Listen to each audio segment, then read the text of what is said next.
Amazing. So I'll do the introductions once again. Welcome to the Ask Kennon Anything special edition. This is March, and I am your financial trainer, Paul Edward Mwangi. Is very, very much excited to have all of you here on board. Allow me to just quickly check whom we have on board as we are continuing with this session. So welcome so much, Celestine. Welcome, Administrator. Welcome, Happy. Welcome, Morethi Mwangi. Welcome, our financial coach. As I had mentioned, he is in the building. So, as I said, bring out your questions and let us quickly dive in. So, as always, we like to do a brief introduction of who Mwalimu Biashara is. And Mwalimu Biashara is your financial partner. And we're here to help you to do three things. We're here to help you to make money, grow money, and protect your money. In addition to that, we like to know whom we have in our sessions. So kindly, please go to the chat section and tell us which industry you are in and for how many years have you been or have you worked in that particular industry. So kindly go to the chat section, tell us which industry you are in and how many years of experience have you worked in that industry. You might probably have been in the FMCG, the fast moving consumer goods, or you might be in the financial sector like we are in, or in the health sector, or maybe you've been in multiple different organizations. So kindly just tell us the industry that you currently are in, and then tell us the exact years of experience that you have. I can see the response are coming in quick and fast. Asanteni sana for obliging. I'll start with Celestine. Celestine is telling us that, hi, she is Celestine. She's been an accountant for 20 years. Oh, goodness. That is a wealth of experience right there. Asante sana, Celestine, for your answer. I'll be checking in to see if you're going to be having any more responses before I can be able to invite our financial coach to take us through what you're going to be tackling today.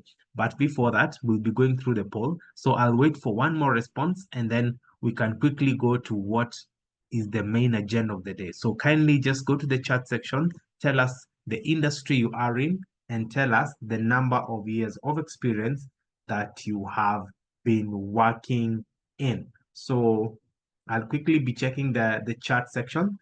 Feel free to even unmute your mic if you feel like, so that you can be able to dive into the necessities. So allow me to be able to do so, and then we can be able to proceed. All right, I can see there's one more response has come in, and as also people are joining in. Morethi Mwangi saying 5 years in the FMCG industry. It's like I guessed it right, guys. Thank you so much. It's the new month. Inaitwa good positioning. All right, so thank you so much. We'll continue with this session a bit later, but allow me to quickly go to the main agenda of the day and to show you exactly why we are here.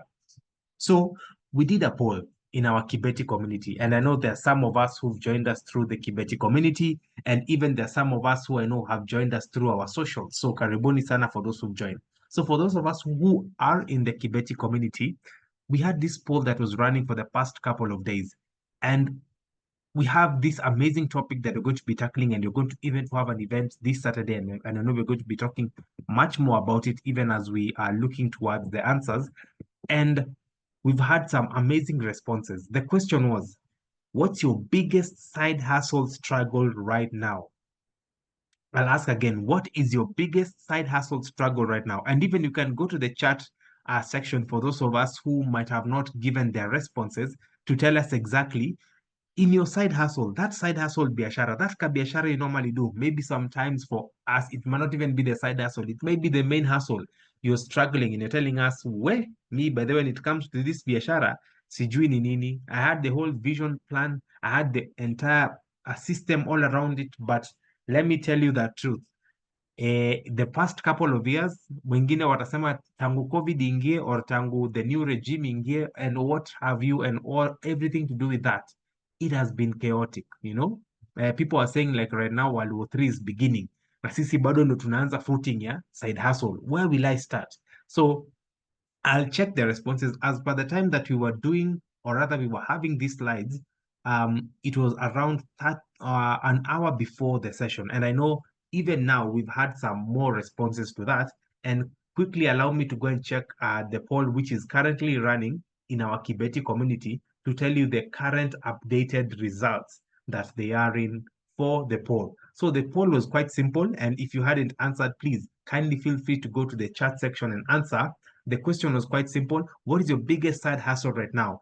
And after this, we're going to be handing it over to our financial coach so that he can give us more details about the struggles and the questions that they came and how we can be able to get solutions. Remember, these sessions are here to be able to equip you to give you the best possible solutions. Ladies and gentlemen, these sessions, I kid you not, if you consult a financial coach or a financial trainer, they would cost you money. But you're doing this because you want to give proper value for those people who are going to be joining in. And they're going to be giving you even more details about how to be able to manage them. But here are the poll results. So as at this session, we had, I'm struggling to find consistent customers. As at the time we were doing these slides, there were 6 responses. But as at now, we have 8 responses, which is currently the leading poll answer. So people are struggling to find consistent customers. What might be the problem? And I know our financial coach is going to be giving us probably what are the pain points of that, and also what are the solutions to that. The second one was I'm making sales but keeping very little profit. Yani profit yangu ni kama dust. I am not even able to enjoy it.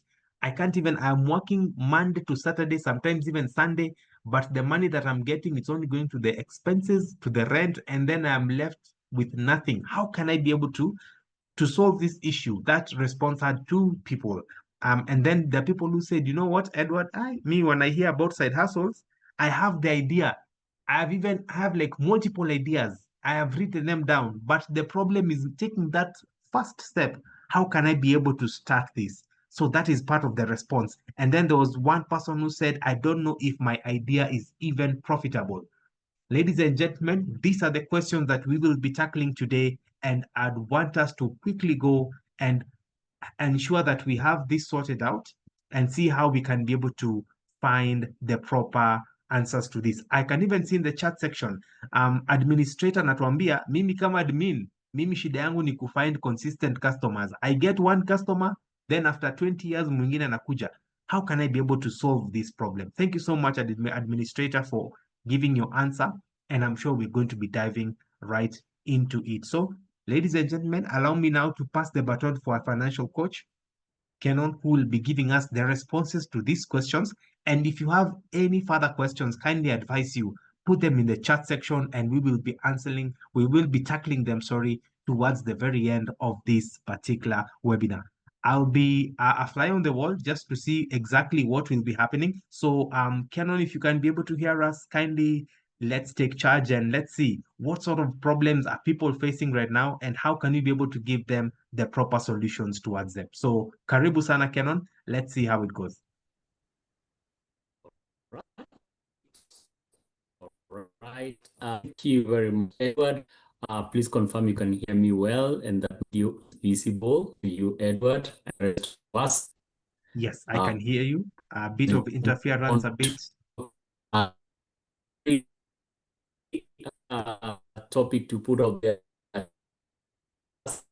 Kennon,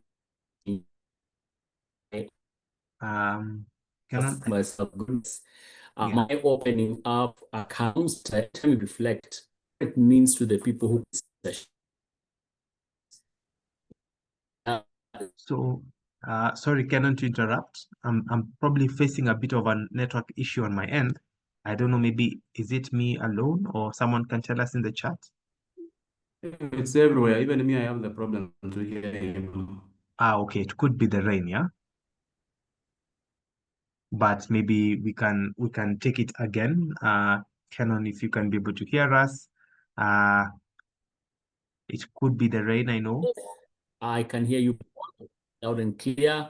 Awesome. My apologies. I think there's a blip on my network. I'll try to change it, but here we go. Rima is telling me there's breaking audio. Rima, please let me know if there is any improvement. My apologies for that. Much Edward, better. Better. Thank you, Rima, for talking to us. Yeah, Rima is telling us everything is a lot better now. Great. So I was talking about every time we put out this topic and I say, ask Kennon anything. I actually ask myself, am I setting up myself for something that I can't manage or it's not possible to manage? And then every time we finish these sessions and I reflect how the sessions go, we are really encouraged, because the idea is not to get perfect answers. The idea is to get like a sounding board. The idea is to get someone who can, you can share an idea with, or even ask a question. And that's exactly what these sessions are about. So we'll be inviting you to stop us at any one point, ask a question, clarify an issue that you want to clarify as we move on. So there we go. The poll has already happened. Edward has taken us through that. But clearly, people are struggling to find consistent customers. People are struggling to make sales. They are making sales, but little profit. I think that had two responses. Then we also had a few other people telling us that I'm scared. I'm scared. What if? What if? What if? Others are saying, I don't know if my idea is profitable. More or less, second question and the fourth question would be speaking about the same. But let's go through them. We try to create scenarios and we create facts. We have some fact sheets we're going to share with you as we move on. So let's see the first one. It's called the Feast of Farming Cycle. Here I am. Week 1, I am on fire. I have 10 orders. I mean, things are working. This is working. Everything is working well. Week 2, things start changing. The orders go down to 3. I'm wondering, okay, what is going on? Let me still stay at it. Week number 3, panic sets in because things that were working are not going very well. You post everywhere. You beg for sales. Week number 4, crickets. Mambo imenyamaza. You feel like, oh goodness, this is the worst thing I've ever started doing. Then you don't have customers, you have random buyers, every month is a gamble. The question is, will I make rent? Will I be able to pay my salaries? Will I be able to keep the lights on? This is a real struggle. And as we're painting this picture, the idea is to see that many businesses go through this. Let me actually tell you a personal experience. I started off this company, Mwalimu Biashara, and I went through the cycle that I'm seeing here. So it's something that's familiar, where when you start off, you find most people who know you, family and friends, will flock in. And the people that are very close to you, close to your circle. And definitely, that's what starts your journey. But as you move on, you start distilling certain questions about how your business is running. Let's go to Kenya. FSD did a survey and they said 76 of Kenyan side hustles report inconsistent revenue. So it is not a problem that you're facing alone. 83% of them, they rely on word of mouth and having no proactive customer acquisition system. That's a huge number, right?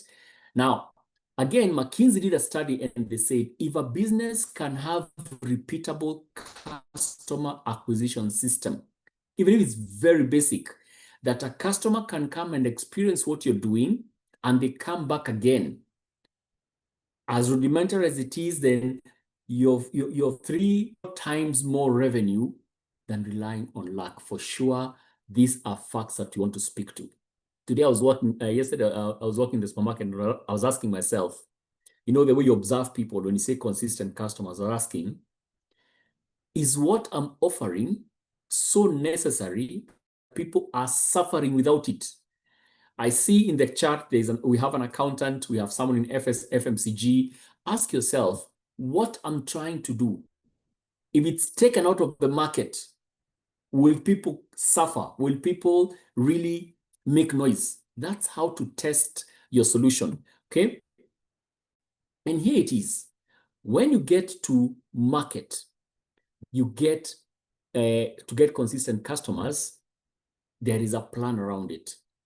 Now, by the way, we have other experts around. I'm a finance expert, but we have other experts in, you notice our slides have Sandbox down there.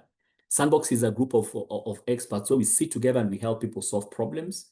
And we'll be inviting you to speak to some of these experts as we move on. In fact, in the audience today, I know Rima walked in. Rima is one of the experts at the Sandbox around marketing.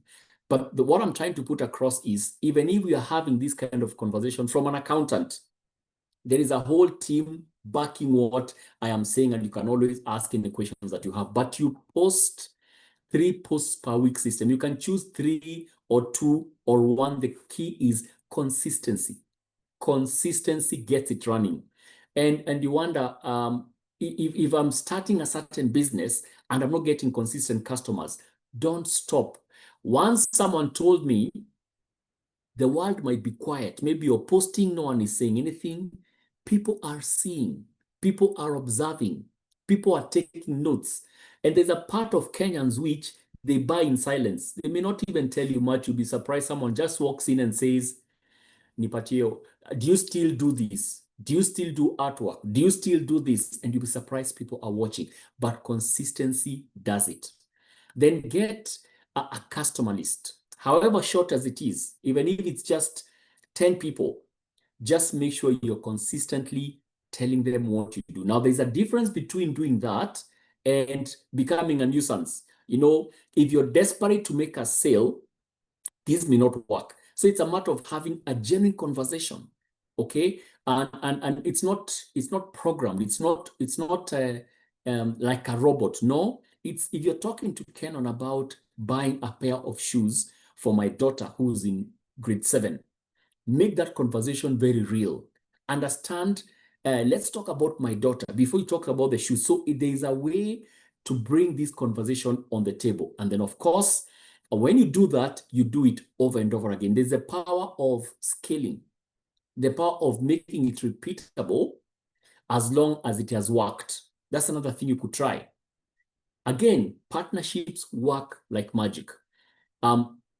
When people know what you're doing, they might see what you're doing from a different perspective. So for me, I could say I am handling personal finance, but someone working in a bank can see that and see what you're doing can help the clients of the bank. Those are two different perspectives. So as long as you're consistent, you start building up partnerships, people who can see things from a different perspective. And there you go, you might get one or two and you bloom and you blossom, right? So those are some of the tips about getting consistent customers. And the other question, ask yourself, is the solution that you're offering so important that if you pull it out of the market, people will crumble, people will scream? I watch Netflix with my daughters, and I usually sense what is going on when Netflix is not renewed. Of course, Netflix is for entertainment, many reasons, and they give you warnings. 5 days to go, you have not paid Netflix. 3 days to go, and I can sense the anxiety in the air. When it is not renewed, one night it's quiet in the room, but then we realize that we really have to get this Netflix. Or if it's bundles, whatever it is, you're dealing with fiber in your house. There are things that you ask yourself, is it possible to do that? So before we start chasing customers, we stand behind the screen and ask, what is missing in this world and how can I offer it so well? Then you get yourself to consistent customers. Of course, I can't leave the slide without talking about consistency in your quality, consistency in the quality that you're delivering, okay? And you stay at it. There are brands that you know that when you pick that brand, there is what that brand makes you feel over time. Over time. Some of them can be negative, some of them can be positive. There goes your side hustle also.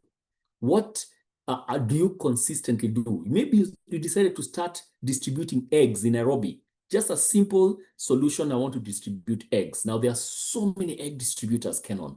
How can I get myself to consistent customers? There is a way you deliver those eggs that you speak to one person at a time. And then they tell other people. I'll be showing you slides around word of mouth and how powerful that is. Get the right solution, stay consistent, and get a plan to communicate to your people, right? So by the way, that is the first struggle. Usually these webinars are meant to bring you, it's like a teaser, it's like a foretaste. But again, my eyes are on the chat. If you have any question or comment, or in fact, you might even want us to specifically talk about your business, put the kind of side hustle that you want to run, or you're running, or if you ever think the thought of running, then when you pick up those examples, we'll be able to point to what speaks to you. Struggle number 2, people say that I am making money, I am running around, I can see the numbers, but at the end of the month, I don't know where the money is. This sounds like an accounting question, but not necessarily. The busy but broke trap. That can make your side hustle suffer. Of course, you made your money, 30,000 in a month, very good. But you buy materials, transport, airtime, small expenses in a Bakingirimbili, 28 is gone. Now, you have not paid yourself because you've worked 60 hours. You've worked 60 hours to make 2,000. If you do your math, that means you've paid yourself 33 shillings per hour. I know this was not a very common problem, but you feel exhausted, you're frustrated. Then you stand back and say, and this side hustle people are talking about, is it even worth it? The problem is you're busy, but not profitable. A couple of, I think there must be some statistics, always with statistics, that Kenya Institute of Business Management, when they did an MSME profitability report in 2022, some two facts came out. 68% of Kenyan micro businesses operate at profits below 15%. So you have sold something for 100 shillings, but the profit you make is only 15%. Now, most people are operating below that.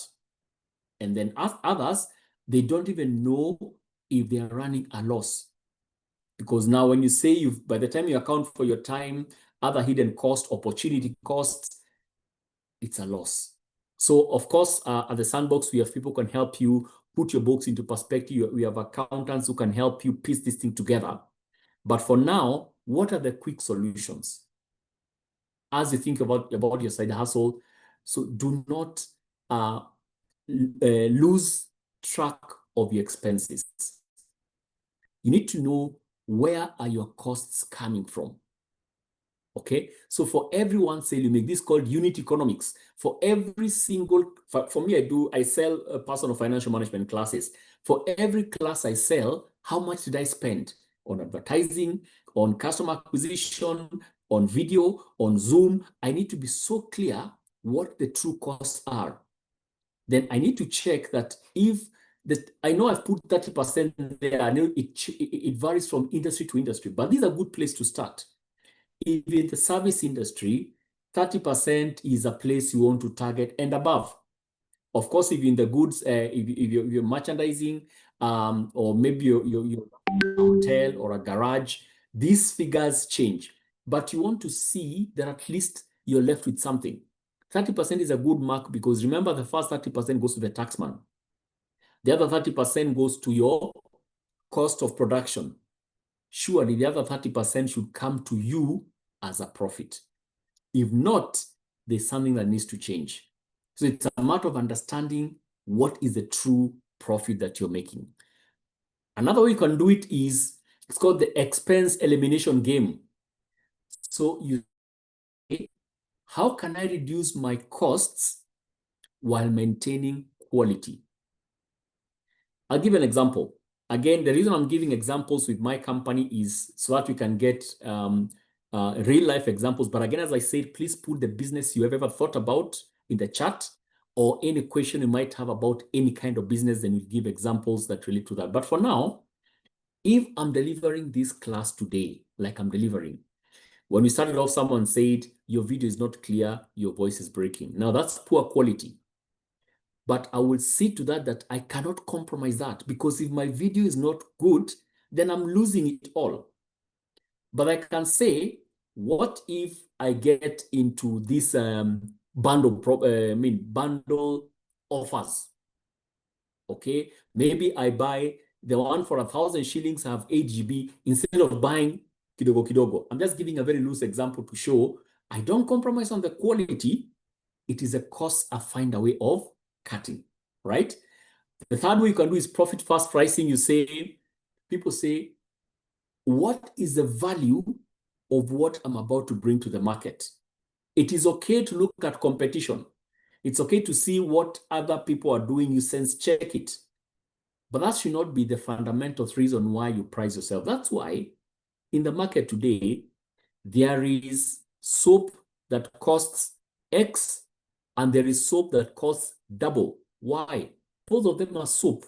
It's because the one who's able to charge double on their soap has understood that the pricing is about what the market needs. What value am I offering? So take your total cost, add profit margin of say 30, 40, however it is in your industry, that spells your selling price.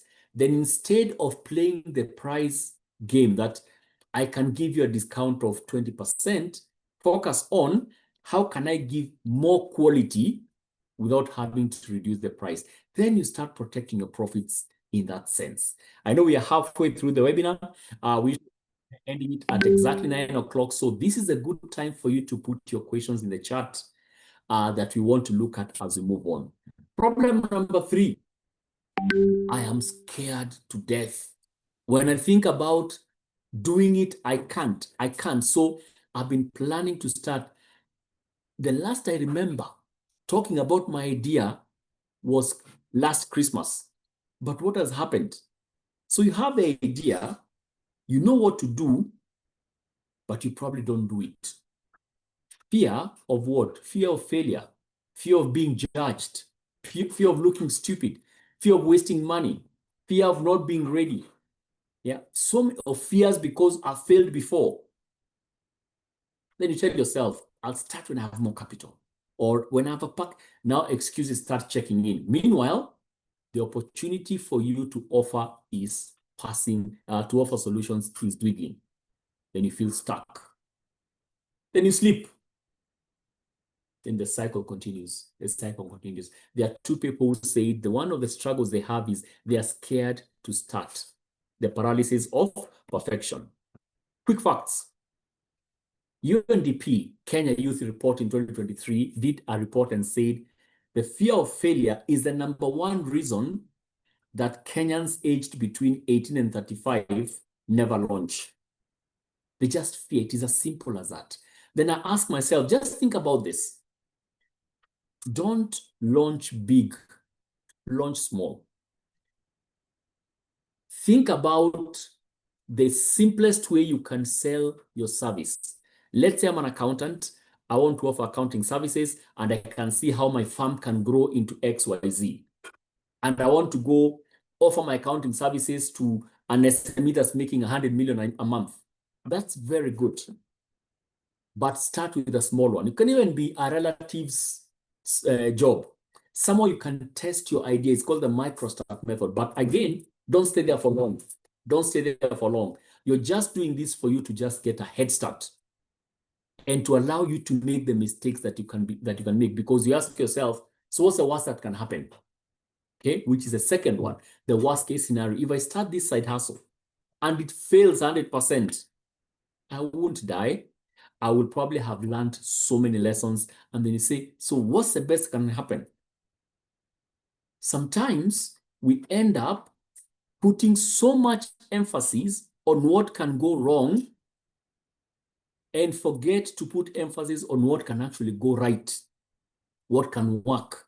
So it's a matter of balancing it out and put more focus on what can actually go right, because there's no business that doesn't have a risk, right? That's the other way. You balance off your scenarios and focus your mind on the positive. Now, you're not saying you ignore the negative. It needs to be attended to and it needs to be managed. But don't put your all your energies there, because fear is an emotion. And the more you feed that emotion, the bigger it becomes and the bigger it manifests in you. I've talked to entrepreneurs and sometimes they have no idea how it's going to turn out. In fact, most times they have no idea. I can do business plans, I can do projections, I can do market survey, but there's an element where you have just to go. Whatever comes, comes. That bit comes with practice. Of course, the perfection rule, another way you could say, launch as it is, improve as you go. Now, this you need to be careful, because sometimes if you go this direction, you might end up messing up your brand if you don't have an opportunity to correct yourself. You don't do this on a large scale. You do this when you're starting off and it's in a controlled environment. There's an environment that allows you to make the mistakes. But just launch, put it in the market. I've done a couple of businesses and there is so much comfort when I know it is out there in the market. there is so much comfort in knowing, actually, I've put the post on Instagram, or I have sent that proposal. It is not within myself, it is out there in the market. You find that every business you admire started imperfect. However big it is, read the big stories, they all start imperfect. I've heard people say, if you look at the first version of what I launched, I even laugh at myself. But then, to overcome the fear is allow yourself to be that vulnerable, right? We have one more struggle before we close this webinar. There are people who say, I don't know if my idea is even profitable. The validation paralysis. You have an idea, who will actually buy this? Sometimes it's called imposter syndrome. Then you go Googling, so now let me get the best one in Kenya. Then you ask a friend, they say it sounds good, but they don't buy. Months pass, it stays in your head, you never launch. Someone else launches the idea and you see it working, they're making money. Oh, is it even profitable? Now, how do we deal with this? Let's go with a fact first. Strathmore Business School, Entrepreneurship Barrier Study 2023, done. Says of aspiring Kenyan entrepreneurs never launch, 72% of aspiring Kenyan entrepreneurs never launch because they are waiting for the perfect idea or the proof it will work. There are no guarantees. As long as you've taken care of the basics, just launch it. Put it out there. In fact, we say, let the market give you the answers. For those of us who, sometimes when you go develop, sometimes IT solutions, you might spend a lot of time perfecting what you feel and what you think the market will need. And you put a lot of money, you put a lot of energy, then you launch. And then unfortunately, people end up using only 5% of what you've launched. 95% was a waste. The idea is, let the market give you the answers. Let the market, and of course, you need to have a system to listen. Let the market give you the answers. The pre-sale method is important. And as I said, don't build it, sell it first. Is it possible for you to sell the idea before you actually put money in it? Or sell a small part, okay?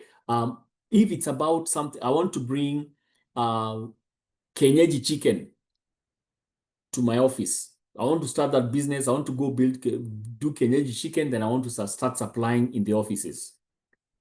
So the thing to do, why don't you go buy a few? Just buy. They can be bought at Marikiti. Just start by buying. And then say, I have Kenyeji chicken. Who wants to buy? You see, that is different from you rearing them, where you have to put up a shed and do all these things. It is easy for you to try it before. Once it works, you validate the demand. Then you know, okay, Kenyeji chicken, people are actually preferring the Kenyeji eggs, not the chicken. Now you see, you've got an answer which helps you not spend a lot of money. Of course, the 48-hour validation test, write it down. I will sell personal financial classes to ladies in Nairobi between 40 and 45, and I will offer them for 20,000 shillings, and they're going to get this outcome. That is something I've defined. Of course, the experts will tell you about personas, they'll tell you about the messaging, they'll tell you about even the timing. So find 10 people who fit what you've just said. Then ask them, would you buy this product for this price? Then listen. Someone will tell you, oh, this I like a lot, but I don't like the fact that it's online. I wish it was done in a class. Or someone tells you, don't try evenings, people are busy, people are putting their children to bed. Why don't you try at 5 o'clock? Now you're getting to get the feedback. How many are saying this? How many are saying no? Now, if 5 people say yes, please go ahead, because you have like a critical mass, which is going to, which are people who are validating what you are saying. Right. I have a question here from Happy. Happy is saying, I'm in the service industry. I do solar industry installations. And the issue I have currently is, how do I price for my services? If I use a 30% rule, it's too expensive for my competition. What do I do? Good question. So as I said, whether it's 30%, 20%, it largely depends on your industry. But of course, happy depends on, are you buying these items? If you're buying, how can you negotiate how can you negotiate with your supply chain? Because if you're able to save 5% when you're buying, then you can take that to be your profit. So it's important to see the cycle. Where are you getting them from? Now you say it is solar industry installations. I imagine you're installing to corporate clients. It's big clients that you're dealing with. What other value adds can you accompany with your solar installation systems, or as you install? Okay, so that you can start, even because it's a corporate client, you can start layering value. You say, not only do I do solar installations, you check your energy usage, and I give you a report for that. That energy usage report is a pro bono, or I charge you a small figure, because before you install the solar system, what if you got to know the best practice? I'm just thinking out there, Happy. I totally agree with you not to price yourself out of the business. Because if you're saying you become more profitable than your competition, it also depends on, is it possible to differentiate yourself? Now, I have a client who does smart water meters. And for them, they say that you can get a water meter of whatever quality. But they've decided, for us, we'll keep ourselves as the high quality. It's slightly more expensive, but it's slightly higher quality. Friends like people who do water pumps, they might say, my water pump is twice the price of the rest in the market, and they get their market. So maybe Happy, that is what I can think about. Check the supply chain. How much can you gain from supply chain, whether it is repeat purchase, whether it is the terms you want to agree. Because it's a corporate client, try to layer off some value adds into it, and then also try to brand yourself a certain way. Yeah, so that even if you're more expensive than competition, there is a reason you're more expensive, and people are able to see that. Happy, let me know if that kind of answers your question, but I'm happy to go on it again and again. So ladies and gentlemen, that's about it that we're prepared for you today. We're just done with Ask Kennon Anything. We've just talked about what came in the and the questions that have come here. This is not it's a topic that is very wide. In fact, this coming Saturday, let me show you that what's happening. This coming Saturday, we have what we call a side hustle breakfast. We meet first Saturday of every month, and we want to invite you. I talked about Sandbox, that is at Kilimani. After house meet breakfast. It will cost you only 1,000 shillings, and the meal is included. But you want to go deeper into these side hustle mistakes that are costing you money. This is something you probably might want to think about. You can scan the QR code here. Again, I think we got your contacts when you joined. We'll give you more information. It is something that you don't want to miss, that we actually get to a room and now talk more practical things, and in addition to what we have talked about today. Ladies and gentlemen, I see I have 10 minutes. This is the time I stop. I give it back to Edward, who can give us more questions. But again, I'll talk about who I am. I said my name is Kennon Mbae. I'm the co-founder of a company called Mwalimu Biashara. I'm a qualified accountant who's done BCom. I've done my MBA. I've done my ACCAs and even CISA. I've worked for over 20 years in finance, different sectors, different industries. And there we go. Those are my interests. And today I love talking about personal finance and also investing in businesses right there. So that's me. I see everyone has already put the link on the chat. Should you want to actually join us on Saturday, this is the time you click that link, make your payment. Let's meet there. We'll make you a very nice breakfast as we get to talk about side hustles. Those are our contacts. But this is the time I want to hand it back to Edward to take us towards the end of this webinar. Ladies and gentlemen, it was great having you today. Asanteni sana for your time. Thank you for taking time to listen to us as we answered all your questions as they came in. Have a good one. Back to you, Edward. All right. Thank you so much, Kennon, for that amazing session. I can see on the chat session, Happy is saying informative. Thank you, Kennon. Thank you so much. I can see Rema, she's saying nice. Asanteni sana for joining in and also for sticking around, ensuring that you've gotten the proper quality that it has. So even as we are logging out tonight, I'll leave you with one statement, and I think it's something that Kennon has alluded to time and time again, that information does not change your income, execution does. So the information that we've shared today, for those who have been here for us for this particular recording, and also for those I know who are going to be listening to it through our YouTube channel and all, remember that information does not change your income, execution does. So even as you're looking to see how you can be able to change your side hustle, Kennon, our coach has talked about the ideas about profitability, about how to manage your fear, pricing, customer structure, and all that. And none of it matters if tomorrow we go back to the same habits. And these are some of the things that at Mwalimu Biashara, we are trying to tackle one day at a time, 1 week at a time, 1 month at a time. So some of us have realized that maybe we don't know the numbers, or maybe we are undercharging, maybe our side hustle lacks structure, and we've been hesitant to start. Let's remember that on the 7th, this is when we're going to be tackling all these challenges. We're going to highlight, just as Kennon has told us, the challenges that are faced when we are looking at side hustles, and how you can be able to manage them. We are not going to be talking about theory. We're not going to be talking about motivation, just proper structure of how you can be able to get your side hustle to start making you the bills that you've desired. So tonight was just more or less like a sweetener, trying to be able to give you a taste of what is going to be you're going to experience on Saturday, and we're going to help you fix that thing that you thought was not fixable. So if you're serious about turning your side hustle into structured income, let's be in the room. It's only going to be 999 bob.